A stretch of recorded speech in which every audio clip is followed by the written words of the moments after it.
Wits hotel नावाची आमच्याकडे एक हॉटेल आहे, मोठी हॉटेल आहे.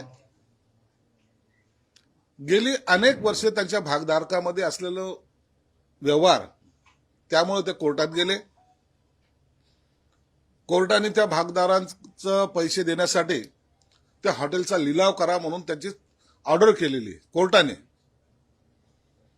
त्या हॉटेलचा यापूर्वी जवळपास 7 वेळेला लिलावाची नोटीस काढली गेली, 7 वेळेला पब्लिश केलं गेलं, परंतु कोणीही ते टेंडर भरलं नाही. त्याच्यानंतर 8व्या वेळेला माझा मुलगा आणि इतर त्याचे सहकारी म्हणून ते टेंडर भरण्याचा प्रयत्न केला. एक प्रोसेस असते टेंडरचा. पहिले काही भरताना तुम्हाला त्याच्यामध्ये बोली लावताना तुम्हाला त्या भाग घेताना एक नॉमिनल अमाऊंट असते, 10-15 लाखाची ती भरावी लागते. त्यानंतर जर टेंडर तुम्हाला बोलीमध्ये तुम्ही जर घेतलं तर 25% रक्कम ही 1 महिन्याच्या कालावधीमध्ये भरावी लागते. आणि त्याच्यानंतर ती भरल्यानंतर पुन्हा आपल्याला एक पत्र मिळतं आणि त्याच्यानंतर 90 दिवसामध्ये बाकीची उर्वरित रक्कम भरावी लागते. हा प्रोसेसचा भाग आहे. परंतु काही लोकांना असं काही मोठं बूम झाल्यासारखं वाटलं. एवढी मोठी हॉटेल कशी विकत घेतली, मग पैसा कुठून आणला, पैसा कोणी यांना पुरवला, मूर्खासारखे स्टेटमेंट त्यांनी करायला सुरुवात केली. अरे मूर्खांनो, कमीत कमी त्या व्यवहार पूर्ण होऊ द्यायचा असता. मग पैसे कुठून आले, कसे आले याच्यावर इन्क्वायरी करायला पाहिजे. कोर्टाने दिलेला आदेश, ही रक्कम जी आहे 67 कोटीची, ही तुम्हाला व्हाईटमध्ये भरायची दिसणार आहे. कुठून पैसे आले तुम्हाला रेकॉर्डवर दाखवावं लागणार आहे. असं तर का होणार नाही ना. ब्लॅक अँड व्हाईटचा काही प्रश्न तिथे येतो का? परंतु त्यापूर्वीच मग यांच्याकडे एवढी संपत्ती आली कुठून, आणि त्याच्यावर जे काही वाद सुरू झाले त्याच्यामुळे एवढी काही प्रसिद्धी त्या प्रकरणाला दिली गेली की आता सरकारला लुटायचं किंवा त्या हॉटेल ज्याची आहे त्याला लुटायचं काम सुरू केले की काय. आणि त्याची रक्कम जवळपास 110 कोटी रुपये त्यांनी सांगितली. प्रश्न असा आहे की 7 वेळेला टेंडर झाल्यानंतर कोणी भरलं नाही. 8व्या वेळेला जर आम्ही प्रयत्न केला, जर ते टेंडर घेतलं असेल, जे लोक मराठी माणसाच्या हक्काच्या हिताच्या गोष्टी करतात, दलाल लोक, त्या दलालांनी एवढं काय त्यांना पोटशूळ उठलाय. मला प्रामाणिकपणे हे सांगायचं होतं की तुम्ही हे प्रोसेस एकदा पूर्ण होऊ द्या ना, मग तुम्ही आरोप करा ना. आरोप करणं हा तुमचं कामच, रोजचा धंदा आहे तुमचा, तुम्ही करा. परंतु वस्तुस्थिती तरी समजून घ्याल का नाही घ्याल. कुणाची दलाली करत होते तुम्ही, कुणासाठी करत होते हे. म्हणून मी आज एक निर्णय घेतलाय मुद्दामून, चला होऊ द्या यांचं. किती किंमत, 110 कोटी आहे ना.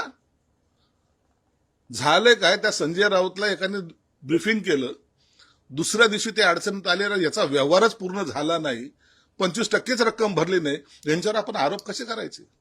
मग निघालं की यांचं इन्कम टॅक्स काय, मग यांचं काय, सगळे धंदे सोडून दिले आणि असलेल्या सगळे मग इन्कम कुठून जनरेट होतं.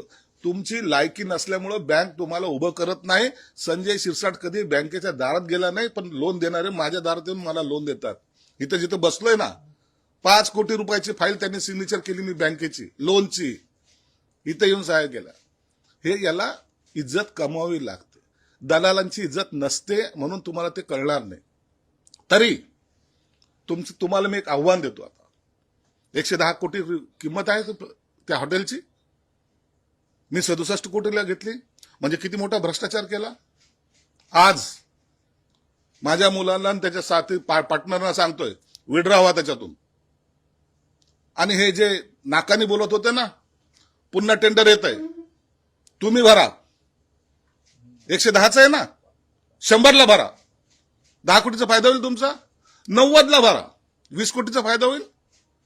दम असेल तुम्ही ते टेंडर भरा आणि घ्या. मी तुमचं स्वागत करेल. मला याच्याबद्दलचं वाईट वाटणार नाहीये. मी जलस किंवा तुम्हाला चॅलेंज म्हणून सांगत नाहीये. परंतु या माध्यमातून एखाद्याची राजकीय प्रतिमा डागाळण्याचा प्रयत्न एखाद्याच्या घरात घुसून त्यांनी काय व्यवसाय करावा याबद्दलच्या चर्चा ज्या मूर्खपणाच्या आहेत. अरे राजकारण करताना समोरामोर करायला पाहिजे. असं कुटुंबावर वार करून माझी इमेज डागाळण्याचा जो काही प्रयत्न करतात, तुमच्या पाच पिढ्या जरी उतरल्या ना तरी ते तुम्हाला शक्य होणार नाही. मी जे बोलतो हे महाराष्ट्राला माहित आहे. कधी मी लपवत नाही कधी कोणती गोष्ट. माध्यमांना सुद्धा सांगेल. याबद्दलचं काही विचारा, कधीही विचारा. संजय शिरसाट प्रत्येक प्रश्नाचं उत्तर तुम्हाला देईल. परंतु हे असे जे रोजचे दलाल फिरतायत ना, कुणासाठी हे भांडतायत ना, एकदा ह्याचा सुद्धा छडा लावा.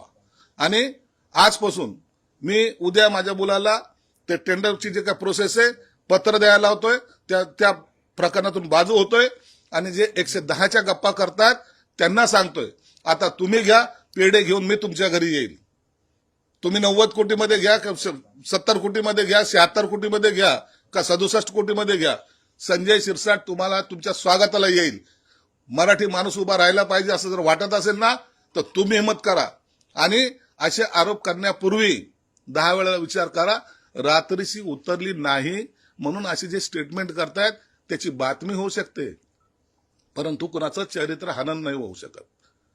कुणाच्या व्यवसायावर तुम्ही आज लात मारलेली आहे. माझे पैसे गेले असतील त्याच्यात 10-15 लाख रुपये, जाऊ द्या. परंतु तुम्ही हे केलेलं पाप तुम्हाला हे फेडावं लागेल. तुम्ही एक धंद्यासाठी, एक व्यवसायासाठी उभा राहणाऱ्याला जो खोडा टाकलेला आहे, तुमची इतरांची दलाली करण्यामध्ये तुमचं जे आयुष्य गेलेलं आहे, तुम्हाला याचे भोग भोगावे लागतील. यापुढे जर वैयक्तिक जर तुम्ही आरोप करायची सुरुवात ठेवली तर मला सुद्धा सर्व माहिती आहे. सर्व तुमच्या स्टोऱ्या माझ्याकडे आहेत. आणि ज्या दिवशी मी त्या काढायला सुरुवात करेल, संजय शिरसाट मी घराला आग लावायला कमी करणार नाही. एवढा मी चक्रम आहे थोडा. म्हणून माझ्या नादी लागताना राजकारणाच्या दृष्टिकोनातून तुम्ही आरोप प्रत्यारोप करा, त्याचं उत्तर देईल. परंतु व्यवसायामध्ये, मुलांबाळांमध्ये अशा ज्या चर्चा करतायत त्याचे परिणाम निश्चितच तुम्हाला काही काळानंतर दिसून येतील.